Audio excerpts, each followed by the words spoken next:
एक बार फिर दिखा कुमार विश्वास का रौद्र रूप। पहले सोनाक्षी सिन्हा को दिया रामायण का ज्ञान, फिर तैमूर के बहाने करीना कपूर पर साधा निशाना। अब कुमार विश्वास ने सीधे कांग्रेस को उधेड़ दिया।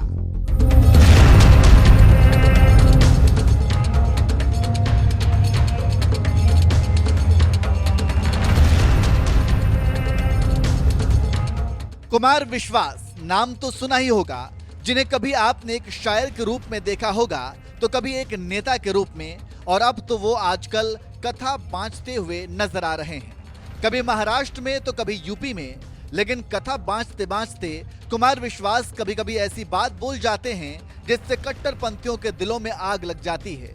फिर वो चाहे जहीर इकबाल से शादी रचाने वाली सोनाक्षी सिन्हा के बहाने हिंदुओं को रामायण गीता का ज्ञान देना हो, या फिर तैमूर लंग के बहाने अपने बेटे का नाम तैमूर रखने वाली करीना कपूर और सैफ अली खान को नसीहत देने की। सोनाक्षी और करीना के बाद अब कुमार विश्वास ने एक और बड़ा धमाका कर दिया और इस बार सीधे कांग्रेस को रिमांड पर ले लिया।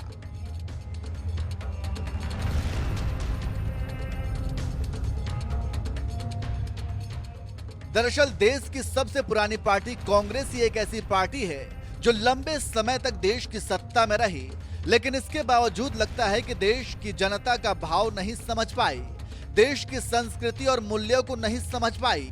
इसलिए जब कांग्रेस सत्ता में रही तो भगवान राम के देश में भगवान राम के अस्तित्व पर ही चर्चा होने लगी, क्योंकि साल 2007 में तत्कालीन मनमोहन सरकार ने राम सेतु मुद्दे पर सुप्रीम कोर्ट में हलफनामा दिया था कि वहां कोई पुल नहीं है, ये स्ट्रक्चर किसी इंसान ने नहीं बनाया, ये किसी सुपर पावर से बना होगा और फिर खुद ही नष्ट हो गया।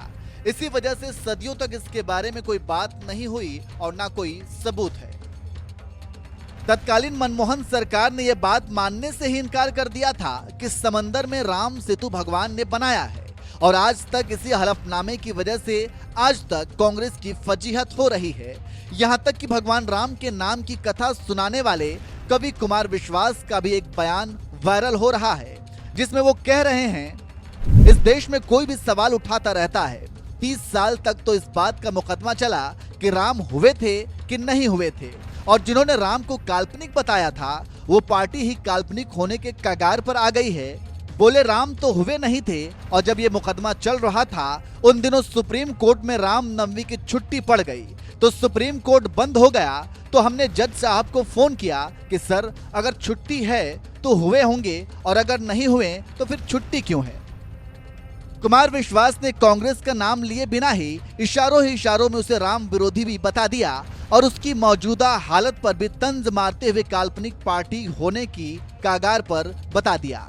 क्योंकि जब से पीएम मोदी देश की सत्ता में आए हैं, कांग्रेस की हालत लगातार बद से बदतर होती जा रही है। साल 2014 में पहली बार मोदी ने कांग्रेस को देश की सत्ता से बाहर किया था, तो फिर आज तक कांग्रेस को केंद्र की सत्ता हासिल नहीं हुई। इस बार भी इंडिया गठबंधन बनाकर कांग्रेस छोटी छोटी पार्टियों के दम पर मोदी को हराने चली थी, लेकिन इसके बावजूद मोदी को सत्ता से नहीं हटा पाई। इतना ही नहीं, राज्यों में हो रहे चुनाव दर चुनाव में भी कांग्रेस को हार ही नसीब हो रही है। फिर वो चाहे महाराष्ट्र, राजस्थान, मध्य प्रदेश हो या फिर हरियाणा हो, कांग्रेस की इस हालत पर जिस तरह से तंज मारते हुए कुमार विश्वास ने कहा है कि भगवान राम को काल्पनिक बताने वाली कांग्रेस खुद काल्पनिक पार्टी होने के कगार पर है, उनके इस तंज पर आपका क्या कहना है? अपनी राय हमें कमेंट करके जरूर बताएं। और साथ ही कुछ ही दिनों पहले योगी सरकार के एक कार्यक्रम में कुमार विश्वास ने क्या कुछ कहा था, आइए आपको सुनाते हैं। 20 सेकंड, और उसमें बहुत आभार आदरणीय गृह मंत्री जी। 2 घंटा 23 मिनट में 20 सेकंड, एक जरा सी बात होती है और पूरा विश्व लेकर उड़ जाता है। एक छोटा सा मुझे स्मरण आ गया, आदरणीय मुख्यमंत्री जी, आदरणीय रक्षा मंत्री जी, मेरे को आदत है फेसबुक ट्विटर पे लिखने के बाद 5 बिंदी लगा देने की। तो मैं एक बार बंबई जा रहा था तो मैंने एक वाक्य लिखा, 5 बिंदी लगाई, फिर सोचा यही वाक्य कॉपी करके ट्विटर पे लगा देता हूं, लेकिन वो कॉपी की जगह कट हो गया, और तब तक वो व्योम वाला घूरने लगी एयर होस्टेस कि बंद करिए मोबाइल। तो मैं अच्छे नागरिक की तरह बंद करके बैठ गया। अब 2 घंटे बाद उतरा तो घटना यह कि 5 बिंदु चुपके हुए, कुछ नहीं लिखा हुआ है। और आनंद तो लेंगे कि नीचे 2000 कमेंट। यही तो विद्वान आदमी की पहचान है।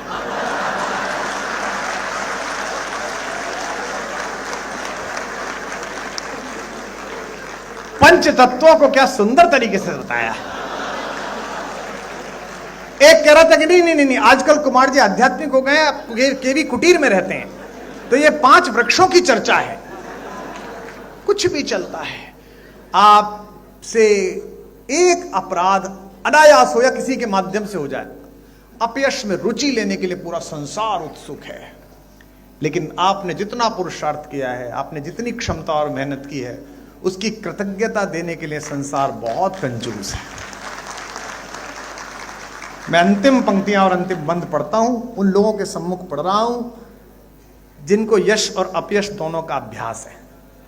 तब पढ़ रहा हूं कि कब तक गीत सुनाऊं राधा, कब तक गीत सुनाऊं। अब ये सुनिएगा, ये कृष्ण भी कह रहे हैं और दिल्ली राजधानी क्षेत्र से आया हुआ एक कवि भी कह रहा है। आदरणीय अटल जी की स्मृति में आयोजित इस समारोह में मंच पर उपस्थित और आदरणीय अटल जी की अजात शत्रु छवि के वास्तविक और संसदीय उत्तराधिकारी, देश के यशस्वी रक्षा मंत्री आदरणीय राजनाथ सिंह जी, विश्व में राम राज्य की परिकल्पना जिस वस्त्र विन्यास को धारण करके महाराज भरत ने लागू की, उसी वेशभूषा में मंच पर बैठे प्रदेश के यशस्वी मुख्यमंत्री आदरणीय योगी आदित्यनाथ जी, लगभग 36 वर्ष पूर्व विश्व हिंदू परिषद के आदरणीय अशोक सिंघल जी के सानिध्य के कारण मेरे पूज्य पितृव्यवर, मेरे ताऊजी स्मृति शेष सुमन जी के संपर्क के कारण मेरे प्रति स्नेह रखने वाले यशस्वी उप मुख्यमंत्री केशव भैया, और पिछले 36 वर्षों से विश्वविद्यालय राजनीति से लेकर आज तक मेरी काव्य प्रतिभा का निरंतर आर्थिक शोषण करने वाले प्रदेश के यशस्वी उप मुख्यमंत्री श्री ब्रजेश पाठक जी, हमारे पश्चिमी उत्तर प्रदेश के एक सितारे और भारतीय जनता पार्टी का प्रदेश नेतृत्व संभालने वाले भूपेंद्र भैया, और तमाम मंच पर बैठे हुए आदरणीय महेंद्र जी, सभी महत्वपूर्ण लोग बैठे। इस कार्यक्रम में मैं वर्ष में एक बार आदरणीय रक्षा मंत्री जी आता हूं, लखनऊ एक ही बार आता हूं और वो भी फ्री में, तो ये कह देना आवश्यक है, क्योंकि आज सारा जो मीडिया आया है वो इसलिए भी आया है कि रक्षा मंत्री जी आए हैं, अटल जी का 100वां जन्मदिन है, आदरणीय मुख्यमंत्री जी और महत्वपूर्ण लोग हैं। लेकिन मेरा पिछले 5 दिन का अनुभव यह है कि मीडिया इसलिए भी आया है कि इन सब की उपस्थिति में मैं कुछ बोलूं और उसमें से 20 सेकंड का काटकर चलाया जा सके। तो मैं